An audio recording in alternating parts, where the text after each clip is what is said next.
Questioner. I may not want to change. My life is good enough as it is. Maharaj.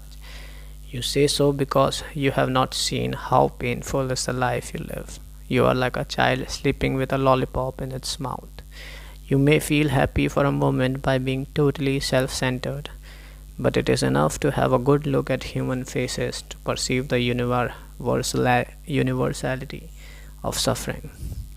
Even your own happiness is so vulnerable and short lived, at the mercy of a bank crash, or a stomach ulcer.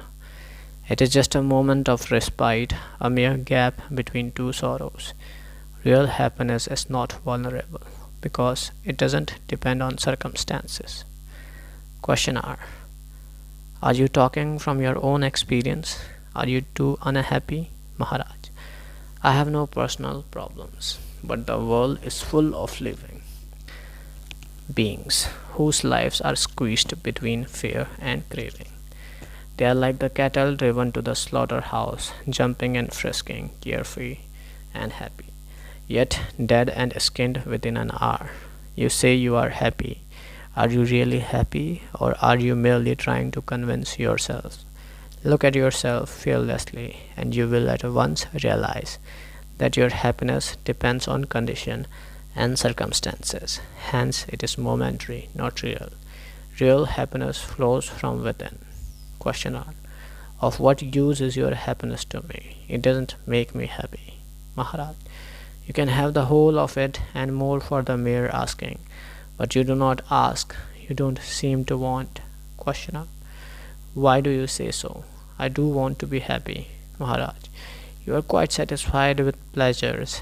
There is no place for happiness. Empty your cup and clean it. It cannot be filled otherwise. Others can give you pleasure, but never happiness. Questioner. A chain of pleasurable events is good enough. Maharaj. Soon it ends in pain, if not in disaster. What is yoga after all, but seeking lasting happiness within? Questioner. You can speak only for the East. In the West, the conditions are different, and what you say doesn't apply. Maharaj. There is no East or West in sorrow and fear. The problem is universal. Suffering and the ending of suffering. The cause of suffering is dependence, and independence is the remedy. Yoga is the science and the art of self-liberation through self-understanding. Questioner. I don't think I am fit for yoga. Maharaj. What else are you fit for? All your going and coming, seeking pleasure, loving and hating, all this shows that you struggle against limitations, self-imposed or accepted. In your ignorance, you make mistakes and cause pain to yourself and others. But the urge is there and shall not be denied. The same urge that seeks birth, happiness, and death shall seek understanding and liberation. It is like a spark of fire in a cargo of cotton.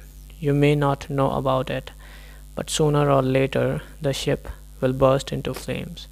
Liberation is a natural process and, in the long run, inevitable, but it is within your power to bring it into the now. Questioner. Then why are there so few liberated people in the world? Maharaj.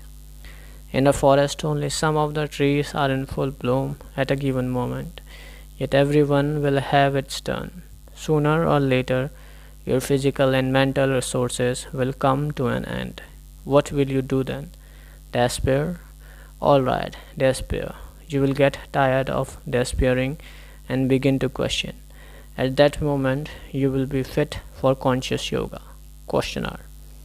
I find all this seeking and brooding most unnatural. Maharaj. Yours is the naturalness of a born cripple. You may be unaware, but it doesn't make you normal. What it means to be natural or normal, you don't know. Nor do you know that you do not know. At present, you are drifting and therefore in danger. For to a drifter, any moment, anything may happen. It would be better to wake up and see your situation, that you are, you know. What you are, you don't know. Find out what you are. Questioner. Why is there so much suffering in the world? Maharaj, selfishness is the cause of suffering. There is no other cause. Questioner, I understood that suffering is inherent in limitation. Maharaj, differences and distinctions are not the cause of sorrow.